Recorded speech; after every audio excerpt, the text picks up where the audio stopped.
Hello friends, I am Angel George and welcome back to my YouTube channel Angel George 084 पे। आज मैं बात करूंगी विटामिन B12। विटामिन B12 जो है उसका हमारी लाइफ में बहुत ही महत्व है। अगर आप विटामिन B12 नहीं ले रहे हैं तो उसके कारण आपके लाइफ में बहुत सारी प्रॉब्लम्स हो सकती हैं। अब आज मैं आपको बताऊंगी कि आप नेचुरल वे से कैसे विटामिन B12 को पूरा कर सकते हैं। लेकिन अगर आप किसी मेडिकल कंडीशन में हैं, जैसे कि आपने कोई सर्जरी करवाई है या फिर आप में प्रेगनेंसी है या और भी बहुत सारी ऐसी कंडीशन है जिसमें कि आपको as a supportive vitamin B12 लेना बहुत ही ज़रूरी होता है। सबसे पहले मैं बात करूँगी कि अगर आप विटामिन B12 जो है आप रेगुलर वो चीज़ें यूज़ कर रहे हैं, आपके किचन में वो चीज़ें यूज़ हो रही हैं, लेकिन फिर भी आप में विटामिन B12 की कमी क्यों हो रही है, तो वो सारे कारणों का आज हम जानेंगे कि क्या कारण है कि हाँ, हमारे शरीर में विटामिन B12 की कमी होती है। अब मैं सबसे पहले हम बात करते हैं ब्लड ग्रुप के अनुसार। ब्लड ग्रुप के अनुसार क्या है कि विटामिन B12 जो है ए और बी और ए बी पॉजिटिव जो ब्लड ग्रुप है, sorry, A B positive blood group है, चाहे वो नेगेटिव है चाहे वो पॉजिटिव है, उनमें क्या होता है, प्रोटीन मेटाबॉलिज्म रेट जो है वो बहुत ही हाई होता है। और मतलब कि कंजप्शन हाई होने के कारण जो विटामिन B12 है उसकी ज़रूरत ज़्यादा होती है। तो अगर आपने देखा होगा कि जो लोग प्रोटीन रेट जिनका हाई होता है उनमें विटामिन B12 जो है वो ज़्यादा लगता है, तो इसलिए विटामिन B12 की ज़रूरत होती है। और विटामिन B12 जो है, अगर किसी को हार्ट डिजीज़ है या ऑटोइम्यून डिजीज़ है, या फिर और भी बहुत सारी ऐसी रिलेटेड डिजीजेज हैं, मतलब मेजर डिजीज जैसे कैंसर हो गया, तो उनमें भी विटामिन B12 जो है वो डगमगा जाता है। तो इसलिए हमें अपना विटामिन B12 जो जब की कमी होती है तो बहुत सारी ऐसी समस्याएं हो जाती हैं। अगर कोई अपना वेट जो है एक महीने में, जैसे मैंने अभी बोला कि बहुत ज़्यादा कम कर लेता है, जैसे एक महीने में 10 किलो 15 किलो कम हो जाता है और वो एक दो महीने में 20-25 किलो कम कर लेता है, तो उसमें भी विटामिन B12 जो है वो कम होने की संभावना होती है। और वो जो इंसान है उसको सीए कैंसर भी हो सकता है। विटामिन B12 जो है वो हमारे आरबीसी के साथ बहुत रिलेशन रखता है, तो इसलिए जिनको थैलेसीमिया होता है उनमें भी विटामिन B12 जो है उसको मेंटेन रखना बहुत ही जरूरी होता है। अभी हम बात करेंगे कि ओ पॉजिटिव या ओ नेगेटिव ब्लड ग्रुप है, उसमें क्या होता है, ओ पॉजिटिव वालों को कॉम्प्लेक्स प्रोटीन जो है अगर वो खाते हैं तो उसमें क्या होता है कि एसिडिटी हो जाती है। एसिडिटी होने के कारण उनका जो प्रोटीन कंजप्शन है वो मॉडरेट होता है, तो इसलिए उनके कार्ब और प्रोटीन जब मिलते हैं तो वो डाइजेशन में प्रॉब्लम होती है। तो इसलिए डायबिटिक वालों को और ओ पॉजिटिव जो ब्लड ग्रुप है उनको डायबिटिक होने की भी शिकायत रहती है। तो इसलिए ओ पॉजिटिव ग्रुप जो है उसको हमेशा जो है एक टिप देते हूँ कि अगर आप कोई भी हाई प्रोटीन ले रहे हैं, जैसे कि मटन, नॉन वेजिटेरियन जो है वो मटन वगैरह ले रहे हैं, या फिर जैसे दाल वगैरह कोई बनाते हैं प्रोटीन वाली, तो उसमें कई बार होता है कि गैस हो जाती है। तो गैस के लिए या तो वो सबसे आसान तरीका है, या तो वो हींग यूज करें। हींग के अलावा अगर वो सुपारी जो है, जो पान की दुकान से सुपारी मिलती है, उस सुपारी का छोटा सा टुकड़ा जो है वो दाल बनाते हुए उसमें डाल दें, तो उससे भी जो एसिडिटी है वो कम हो जाती है। और थर्ड वन है कि अगर हरड़, जो छोटी वाली हरड़ है, उसका भी एक छोटा टुकड़ा, मतलब कि एक छोटी हरड़ जो है वो खाना बनाते हुए डाल दें, तो आप जो देखेंगे कि आपकी जो प्रोटीन खाने से एसिडिटी होती है उसमें बहुत ही आराम मिलता है, तो एसिडिटी कम होती है। अब बात करते हैं ब्लड ग्रुप ए की। ए जो ब्लड ग्रुप है उसे इतना ज़्यादा ना तो B12 चाहिए होता है, क्योंकि वो जो है उनका प्रोटीन मेटाबॉलिज्म जो है वो बहुत ही लो होता है। जब वो लो होता है तो उन्हें B12 की भी बहुत कम कमी होती है, तो इसलिए B12 की अब आपको समझ आ गया होगा कि ए बी ओ पॉजिटिव और ए वालों में क्या क्या प्रॉब्लम हो सकती है। तो अब हम बात करते हैं प्रेगनेंसी की। प्रेगनेंसी वाले जो होते हैं हमेशा गायनेकोलॉजिस्ट हमेशा ये बोलते हैं कि प्रेगनेंसी में आप जो है फॉलिक एसिड जो है वो ले लो। लेकिन फिर भी फॉलिक एसिड लेने के बावजूद भी कई बार ऐसे होता है कि बच्चों में ऑटिज्म की प्रॉब्लम होती है, मोटर न्यूरॉन डिजीज होती है और सीपी की डिजीज होती है। तो ये सब डिजीजेस जो होती हैं हमेशा क्या है कि फॉलिक एसिड तो दिया जाता है लेकिन बी 12 की बात की नहीं जाती है। और ये सारी चीजें जो है वो बी 12 की कमी के कारण भी हो सकती हैं। तो इसलिए हमें जो है बी 12 जो है वो प्रेगनेंसी वाली जो वुमेन्स हैं उनको 5 मंथ के बाद जो है हफ्ते में 1 बार या 2 बार एक छोटी सी गोली आती है उसको भी ले सकते हैं। और फॉलिक एसिड तो वो मतलब कि ऑलरेडी वो स्टार्ट कर देते हैं, लेकिन बी 12 भी लेना बहुत जरूरी होता है।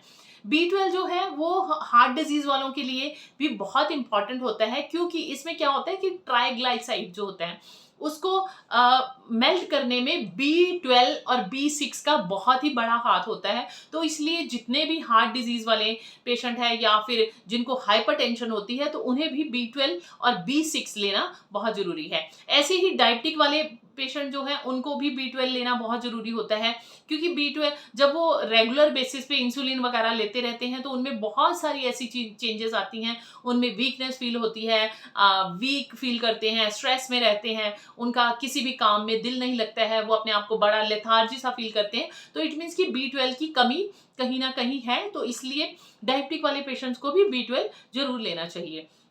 अब बात करते हैं वेट लॉस की, तो मैंने ऑलरेडी बात कर रही है। हाँ, थायराइड वाले पेशेंट जो हैं उनको भी बी 12 की कमी होती है। तो जैसे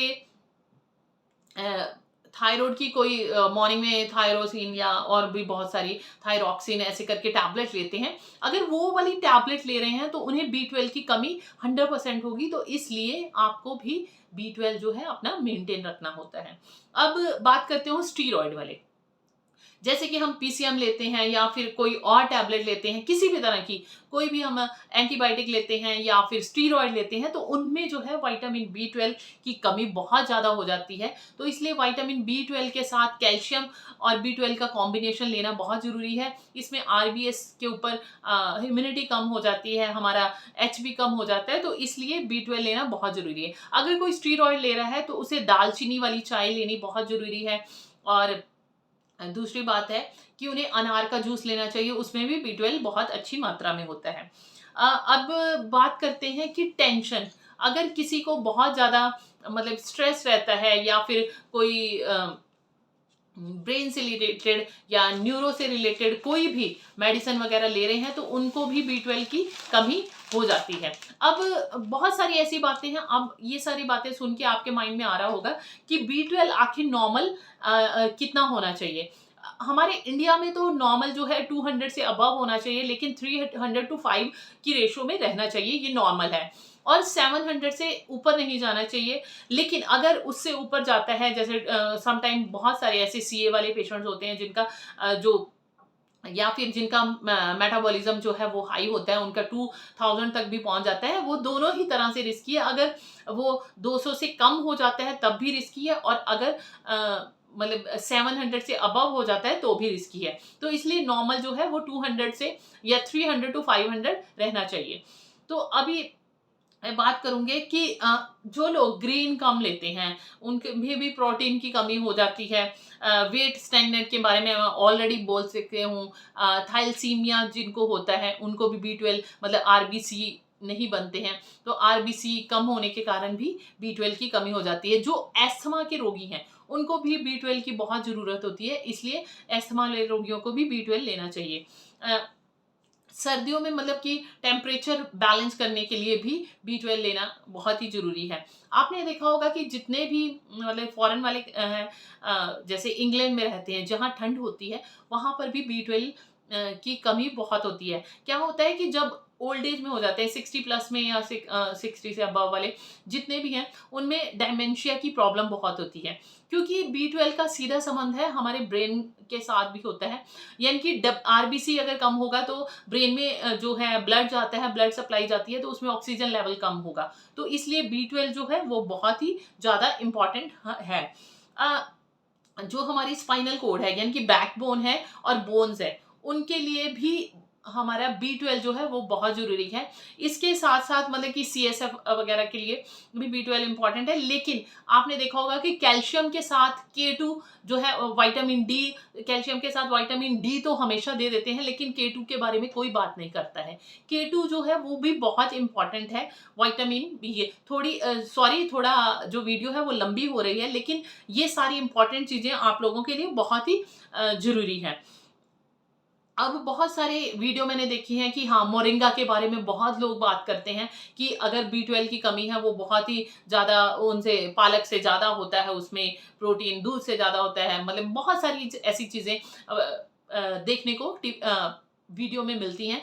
तो अगर आप मोरिंगा ले रहे हो, लेकिन अगर आप A B positive, B negative या पॉजिटिव या ओ पॉजिटिव हो, तो आपको अगर आप मोरिंगा लेंगे तो उसमें क्या होता है, वो लेने से एसिडिटी हो जाती है, क्योंकि मोरिंगा में जो है वो बहुत ही गर्म होता है।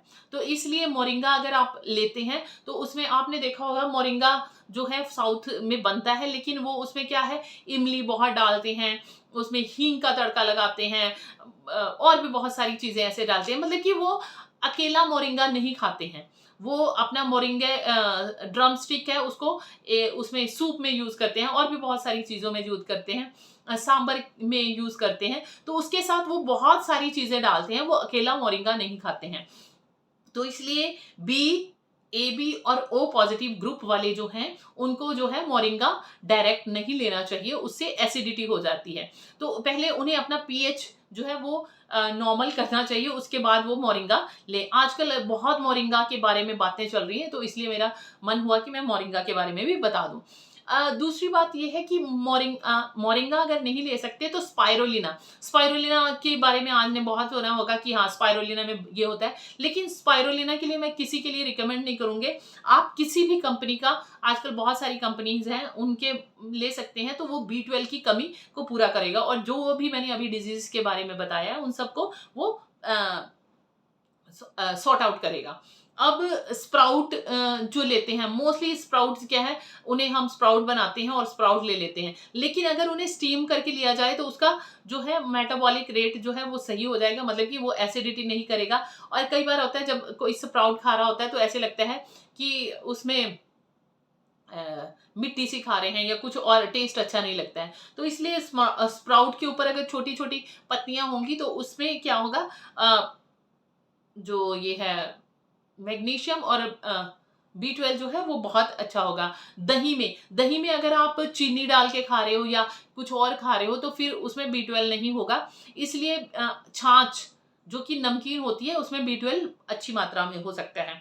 आप प्रेगनेंसी में या फिर सर्जरी में B12 जो है वो ज़रूर खाइए। और हाँ, पढ़ने वाले बच्चों के लिए मैं बोलूँगी, या फिर जो भी ब्रेन का काम करते हैं, मतलब कि जो दिमाग वाला काम करते हैं, उनके लिए B12 लेना बहुत ही ज़रूरी है। B12 के साथ मैग्नीशियम का कॉम्बो होना बहुत ज़रूरी है।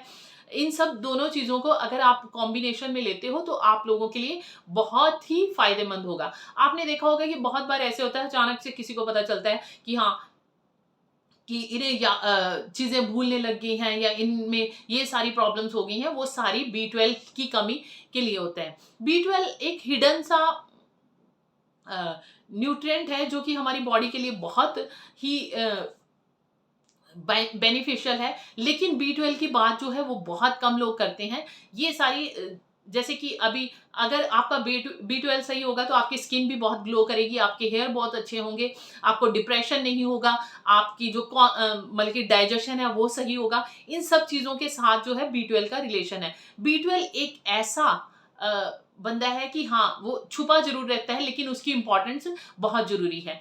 तो इसलिए आप अपनी लाइफ में B12 को लेके आइए, ताकि आप बहुत सारी चीज़ों से अपनी लाइफ में, और कोई भी अगर सप्लीमेंट आप ले रहे हो तो आप 3 महीने से ज़्यादा मत लीजिए, उसके बाद ब्रेक दीजिए, ताकि आपकी बॉडी जो है वो हैप्चुअल ना हो जाए। तो इसलिए 3 महीने तक रेगुलर लीजिए, उसके बाद उन्हें छोड़ दीजिए 1 आधे महीने, फिर दोबारा शुरू कर सकते हैं अगर आप में वो सारी साइन एंड सिम्पटम नज़र आ रहे हैं या प्रॉब्लम्स आ रही हैं। ये वीडियो लंबा ज़रूर हो गया, लेकिन इसमें बहुत सारी ऐसी बातें हैं जो कि आपकी लाइफ में बहुत ही काम करेगी। अब मैं आपसे रिक्वेस्ट करती हूँ कि ये वाली जो वीडियो है इसको आप शेयर करें, लाइक करें और मेरे चैनल को सब्सक्राइब करें, ताकि ऐसी इससे रिलेटेड वीडियो आपके लिए आती रहें। आप अगर इन सब चीज़ों को जानेंगे तो आप खुद सोचेंगे कि हाँ, आपको ये वीडियो देख के लगेगा कि हाँ, हम अपनी लाइफ में बहुत सारी चीज़ें ऐसी हैं जिनको हम नहीं जानते हैं। तो आपसे रिक्वेस्ट है कि मेरे चैनल को सब्सक्राइब करें, लाइक करें एंड शेयर करें। अब नेक्स्ट वीडियो में मिलते हैं नेक्स्ट टॉपिक के साथ। तब तक के लिए bye bye, take care and stay blessed.